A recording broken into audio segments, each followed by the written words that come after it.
So you're probably wondering why I'm standing in front of this FX4. Well, this is my loaner truck, while my Ford Lightning is at the dealership currently being repaired for a major battery malfunction. In this video, I'm going to explain to you exactly what happened with the battery, why it's so concerning, and my thoughts now on the Ford Lightning after owning it for almost a year.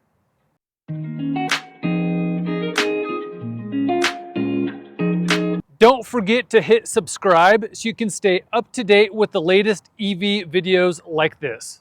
I've owned my Lightning for about 11 months and I've not had any issues with the truck so far. I love it. I've done a lot of videos about that.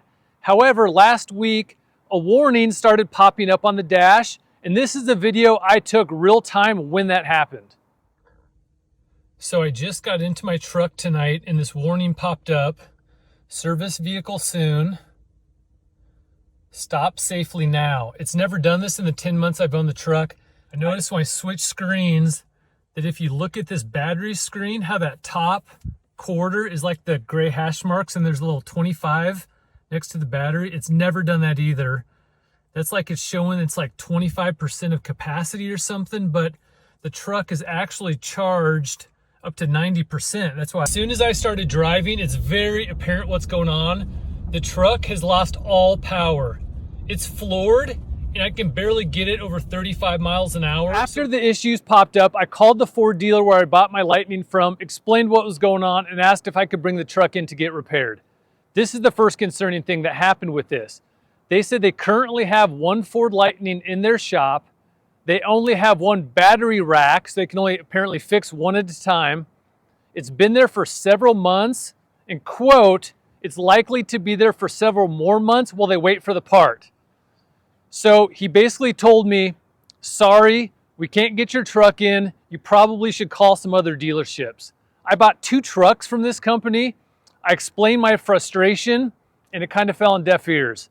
So I think this is something, if Ford's watching, they need to take note of. I was able to call another local Ford dealer that got me in right away. They gave me this loaner truck, which is great. I'm more than happy for this. And the way I understand the issue so far is that there's 9 battery modules in the Ford Lightning, and module number 7 on my truck has just gone bad and needs entirely replaced. They told me it's likely several weeks before the part comes in and to kind of just sit tight and they'll update me. It's been 1 week already. I called them this week checking on an update and they said the same thing. It's probably a couple more weeks. I'm concerned, based on the information from the first dealer I called, that this could take several months to get replaced, and that's my major worry right now. This is my only vehicle. Thank goodness they gave me a loaner. One of the things I liked about getting the Ford Lightning and owning an EV all around is that it's supposed to be more reliable. You have much fewer moving parts and pieces.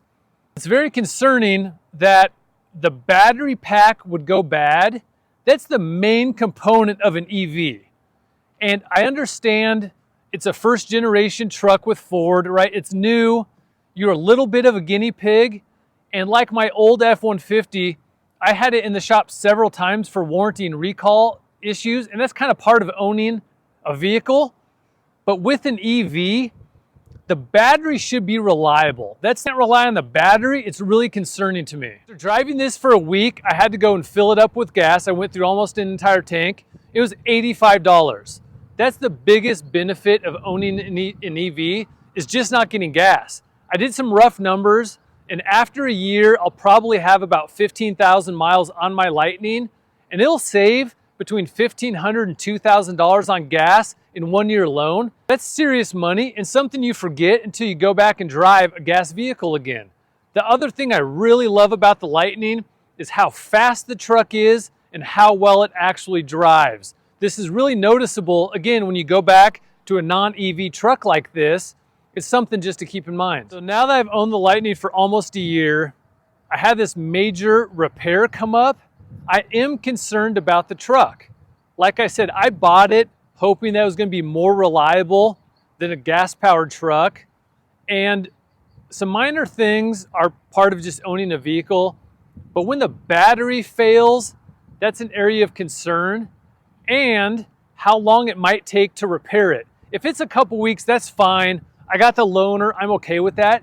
if for some reason this trails and it's several months to repair an EV, that's just not something I want to deal with again. I'll probably consider switching. One thing to keep in mind though, is I get the $7,500 tax credit on the truck. So I want to be sure I keep it long enough that I can get that tax credit before I trade it in or sell it or do something different. The problem is, what EV would you trade it in for?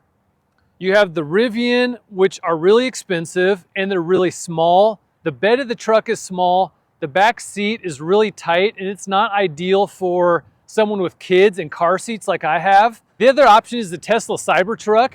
I did put in the $100 deposit for it. It's really cool. There's a lot of videos coming out this month about it, showing it out and about, doing testing. It's the Cybertruck, right? The thing's kind of crazy. I don't know if that's going to be a good day-to-day vehicle. So my final thought is, I love the Lightning. I absolutely want to stick with the truck. I'm okay with this one issue. If I have another major malfunction with the truck, or another battery issue specifically, I'm probably going to look to trade it in for something that's a little more reliable. All right, guys, thanks for watching. We'll catch you on the next video, and please hit subscribe.